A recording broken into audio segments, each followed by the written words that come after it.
Okay, you're all given an object, and this is what I want you to do with your object. There you go, a roll of sticky tape. Look at your object at all angles. So if I'm looking at this roll of sticky tape here, if I look down the top here, it looks like this.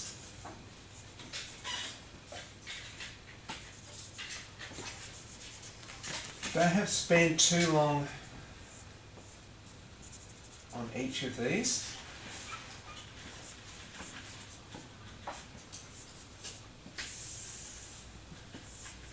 I'll give you a bit more time so you can draw it neater than I'm doing it here.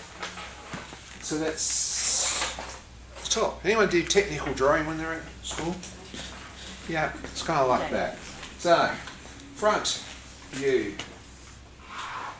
It's not like that at all. It's slightly like this. A little bit of an angle.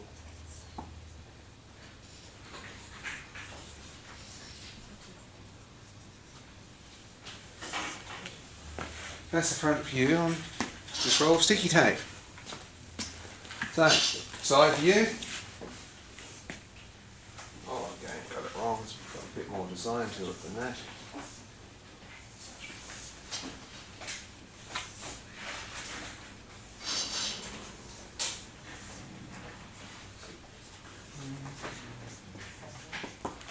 Okay, get the idea. Front, side, top, underneath if it's interesting. When you've done all that, one on a slight angle like this.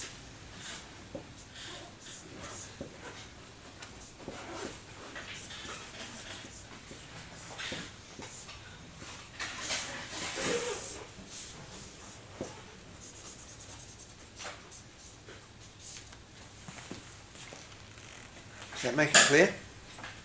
So just on one sheet of paper, or one journal page, you can grab a sheet of paper if you want to go bigger, or if you just want to go on a journal page, that's fine. Just make it front, top, sides. If the sides are the same, you don't worry about that. Maybe just try a few different angles.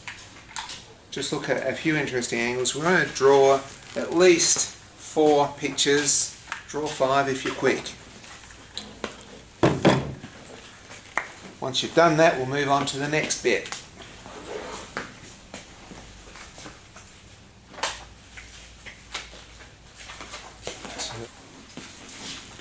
So the handout I just gave you is about Cubism. And so today we're looking at Cubism. It's nice to follow on from the linear perspective that we've been doing, to follow it with Cubism, because it's a completely different way of looking at the world. George Braque and Pablo Picasso are really the guys who started off Cubism, and the idea behind it was that how do you, in one image, show all angles of a single subject. So instead of just get my sticky tape again. Instead of just looking at my sticky tape at that one angle, how can I look at it from there, whoops, there, underneath? How can I look at it all in one image? And so here I've got like 4 images to describe a roll of sticky tape. Well, their solution was just to clump it all together, smash them all together, and so in one drawing you've got all these different angles all happening at once. It's called analytical cubism, because you're analysing an object from all different angles and you're popping it in one picture. If we go to the back page, the Picasso picture of the lady. All we see with this lady here is that there's a profile of her nose, but her nose holes are looking your view forward. You look at the mouth the mouth is sort of forward, but it's also in profile as well. So you've got a face where the eye, the nose, the mouth is forward, but it's also on the side at the same time. If you look at her hat, you can see the top part of the rim of the hat on the top right hand side. On the left hand side you see the underside of the hat. And even with the neck, you'll sort of see half a neck and another bit sort of chopped off, which could be the back of the neck or the side. And so what he's done is he's tried to incorporate a whole bunch of angles all into one. Now this is, look at the date there, it's 38. And when the guys come up with the idea of Cubism, it was way back in 1911. Is that one? What's the other one? 1912. So, and even below that, the George Braque one, there's one there that's 1909 to 10. So these guys were coming up with this just at the beginning of the 20th century. This is where modern art really began. Not only did they go into these forms of abstraction, they also invented collage. Because they started gluing bits of newspaper, bits of wallpaper to their works. So collage was invented by these guys as they do in Cubism. So, looking at the lady with her face all jumbled up, that's one approach you can use.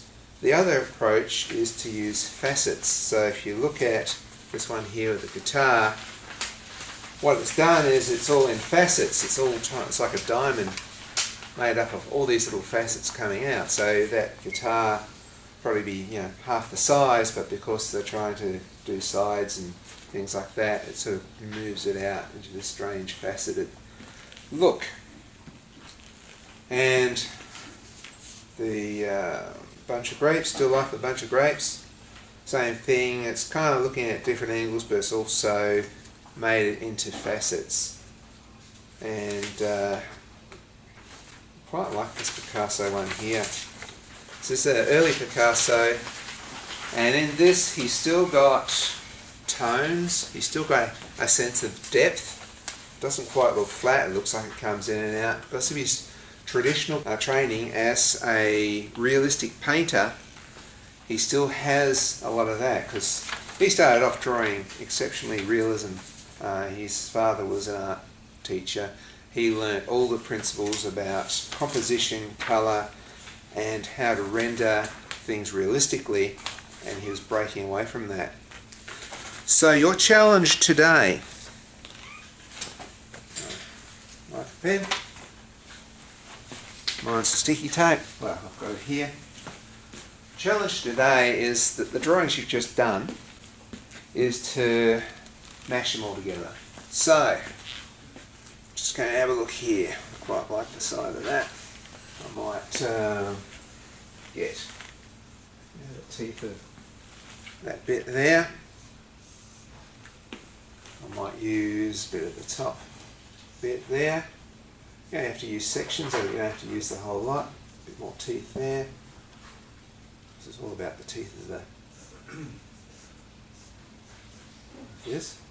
And so I might sort of look at this one here, I reckon.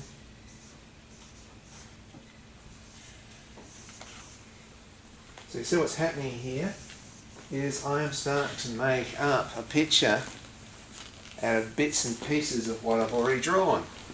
And I can just continue. I might have a bit there, quite like the part of the sticky tape there because of that bit there. And you're kind of looking for shapes that you like. Because when you draw a picture, whenever you draw a picture, you look and you sort of think, I like that bit there and I like that bit there. The others are just there to sort of tell the story, but there's sometimes nice little sweet spots in a picture. So out of all these pictures, you're just picking out all the sweet spots, so you're just jumbling them all together. And this would be the beginning of analytical Cubism.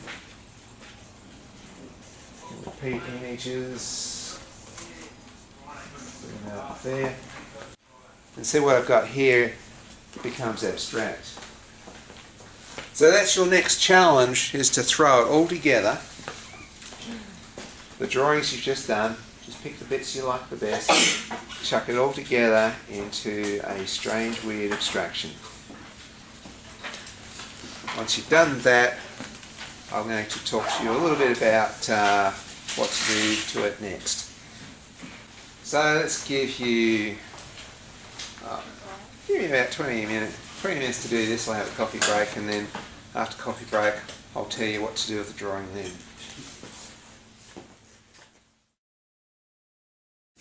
Oh, really? Okay. Oh, that's clever. The next step. So what you have is something that's fairly jumbled.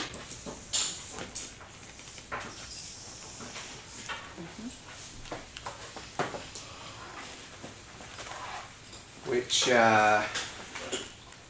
like a jumbled mess, I guess. Now remember what I said about Picasso, he was trained formally. He knows about balance, he knows about composition, he knows about colour, he knows how to put it all together. He picked fairly monochromatic colours, which helped blend things together, so things were not too far out, but then later on he experimented with colours. So, looking at this, think to myself, remember the first lesson I gave you guys on composition? So let's sort of go thirds. So here's a third here. I might shade a bit in here and try and make this bit more interesting.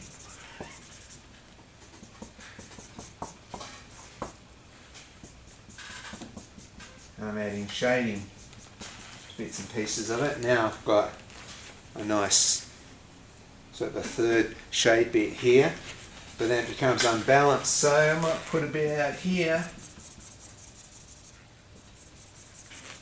to try and balance this composition up. So even though it's abstract, you're still thinking in terms of composition and balance, tweak points. You want the arrows, see the arrows facing out, so I'm going to try and get rid of that and probably even make it go in.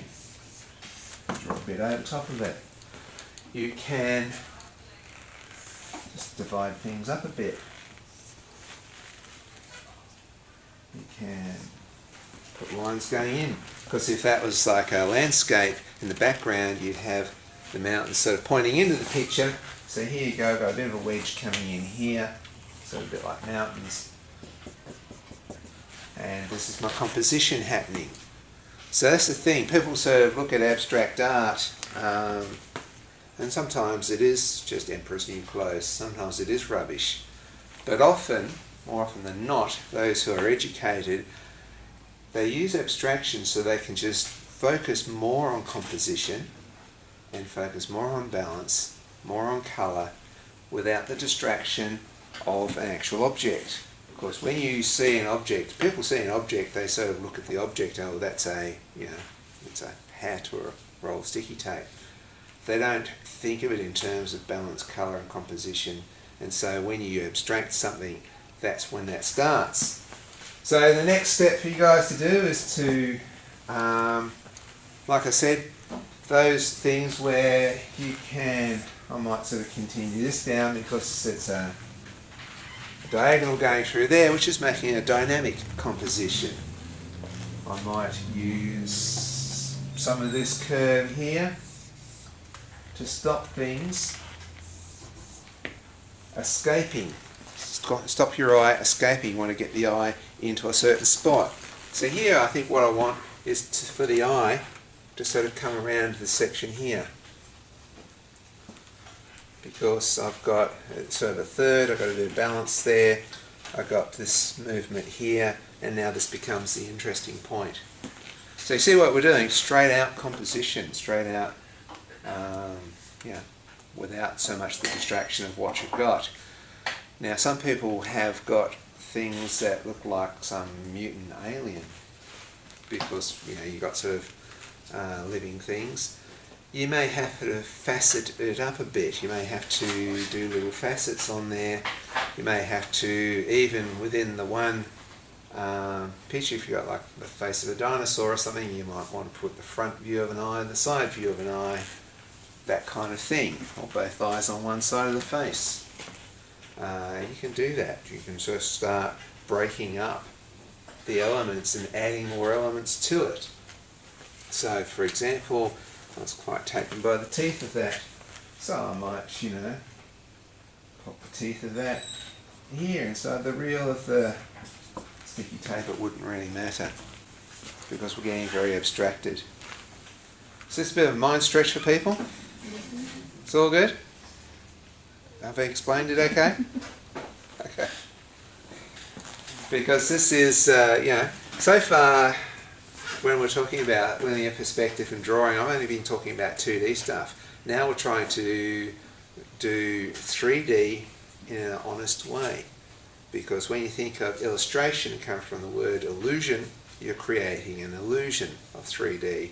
This is probably a bit more honest because it's trying to get you all views. It's a little bit more like your architect drawing. The next Friday we come back, we're going to be talking about futurism, which goes into another dimension altogether, and it's going to be coupled with life drawing. And then the week after that we're going to go Dadaism and Surrealism. Then after that we'll be back to analytical drawing because you probably would have had enough of a mind stretch by then. Okay, continue.